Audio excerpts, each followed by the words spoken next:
Carb cycling. Comment complexifier un processus simple pour avoir l'air d'un pro. Donc, avant de commencer, je veux juste mentionner que j'ai absolument rien contre le carb cycling, mais c'est important de comprendre que c'est une stratégie avancée de nutrition et qui n'est pas clairement démontrée comme supérieure pour perdre du gras efficacement. Parce que c'est la raison principale pourquoi les gens vont utiliser le carb cycling. Donc, en premier, il faut comprendre pourquoi on utilise les choses. Et l'idée du carb cycling, c'est de permettre de perdre du gras de manière plus efficace.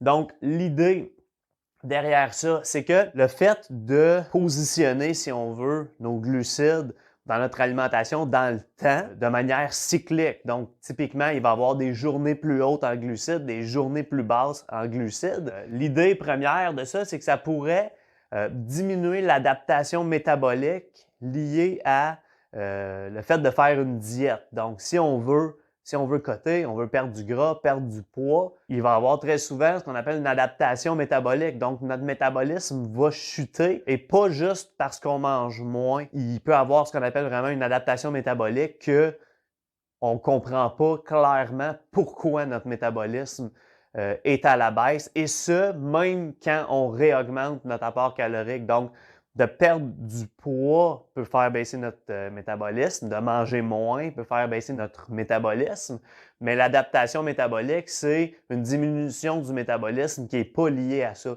Donc, le fait d'avoir des journées ou des moments où est-ce qu'on va manger plus de glucides, plus de calories, généralement sous la forme de glucides, pourrait aider l'adaptation métabolique.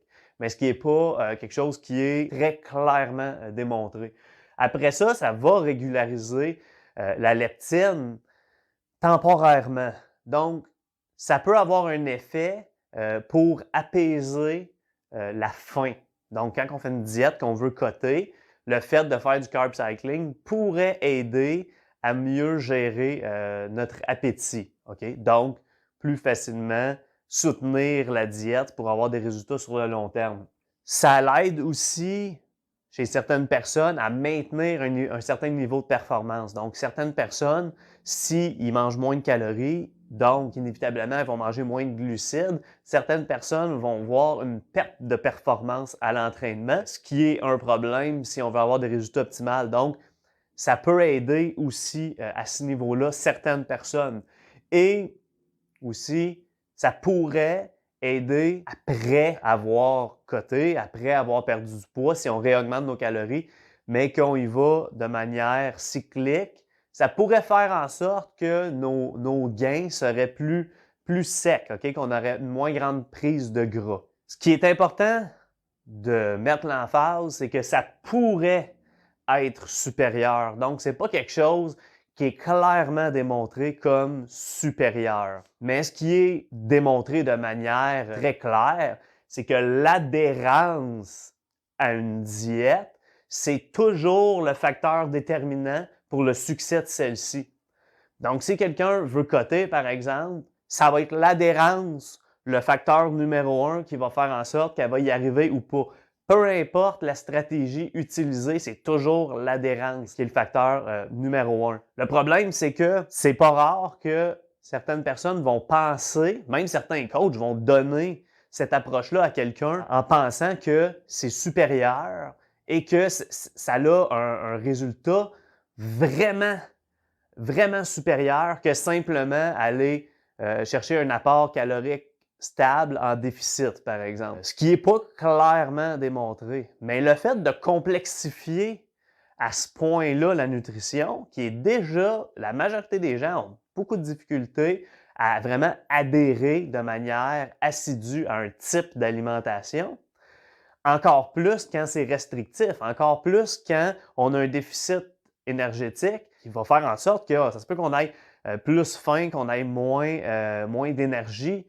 Donc, ça va être encore plus difficile d'y adhérer. Là, si on complexifie encore davantage la nutrition en ayant des journées hautes en calories, basses en calories, médium, des journées hautes en glucides, médium en glucides, basses en glucides, puis que là, on ne sait plus trop quelle journée on est censé manger quoi, puis que c'est rendu là une science précise de manger, alors que la fondation est peut-être même pas là, c'est qu'on va perdre les gens, OK, de cette manière-là. Si on essaie de commencer un type d'alimentation qui est beaucoup trop élaboré, on va juste pas le faire. C'est l'adhérence le plus important.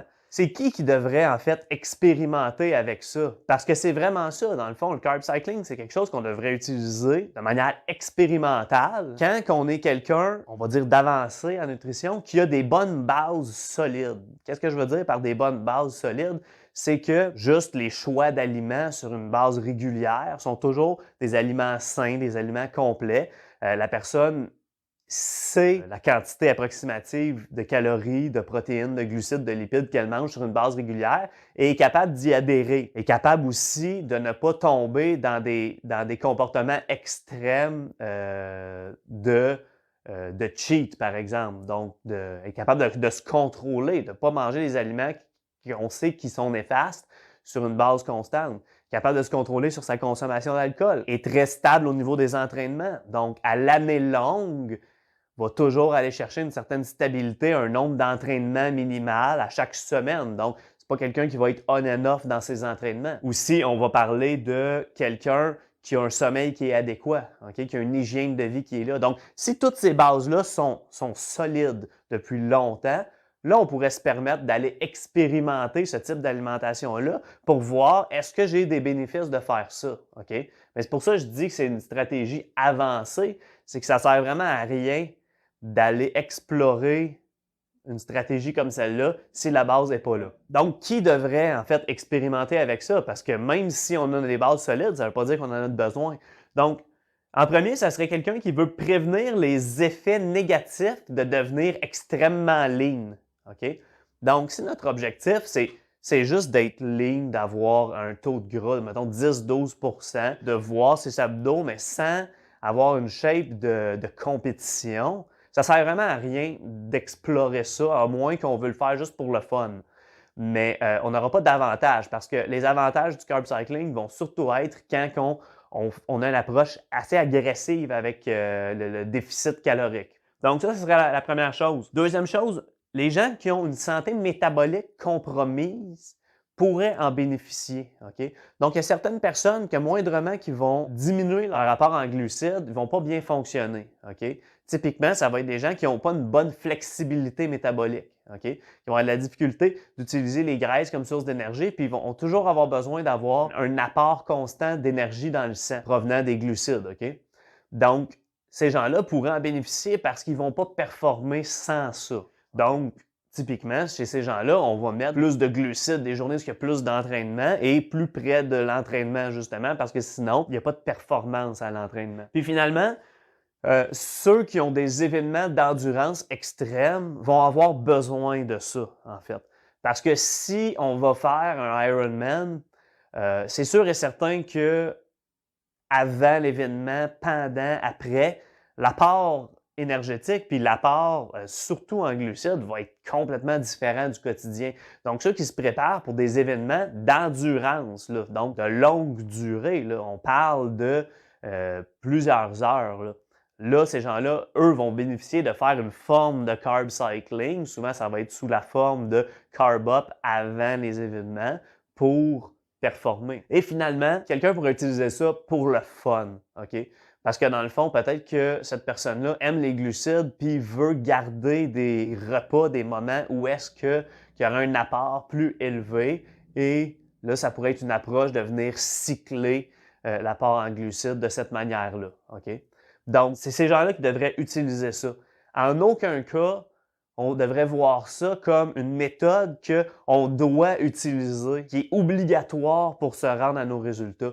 Si on regarde ça puis ça nous fait chier de faire ça parce que la nutrition devient encore plus compliquée qu'avant, définitivement, on ne devrait pas l'utiliser. Okay? Donc, j'espère que cette vidéo-là va vous aider. S'il vous plaît, partagez. Je suis certain que ça peut aider plusieurs de vos amis ou de vos proches à ne pas complexifier leur nutrition alors que c'est peut-être pas nécessaire. All right? Donc, je vous dis merci d'avoir écouté et à la prochaine.